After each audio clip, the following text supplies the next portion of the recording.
বিজ্ঞানকে প্রয়োগ করে এই কারণ সেই বিশেষ রাষ্ট্রের দ্বারা শিক্ষা বিষয় অলৌকিক ছাত্রদের অন্ধকারের দিকে ঠেলে গল্প জুড়ে দেওয়া নানা চুম্বকীয় তত্ত্ব সহ নানা যুক্তিবাদী সমস্যা পৌঁছানো যায় কিভাবে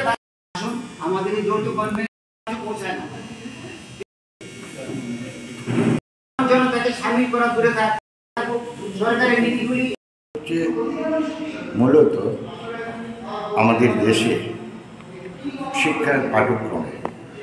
বিজ্ঞান শিক্ষার ক্ষেত্রে গুরুত্বপূর্ণ বিষয় বাদ দেওয়া, অপবিজ্ঞানকে সংযোজন করা এবং বিজ্ঞান ইতিহাসকে বিকৃত করা, এর প্রতিবাদে আজকের এই যৌথ কনভেনশন। এই কনভেনশনটা আয়োজন করছে বিজ্ঞান মঞ্চ ত্রিপুরা, ত্রিপুরা যুক্তিবাদ বিকাশ মঞ্চ, ভারতীয় বিজ্ঞান ও যুক্তিবাদী সমিতি ত্রিপুরা, এই তিনটা সংগঠন মিলে আমরা এই যৌথ কনভেনশন এর প্রতিবাদে পরবর্তী সময়ে আজকের এই কনভেনশন থেকে আগামী কর্মসূচিও আমরা ঠিক করব।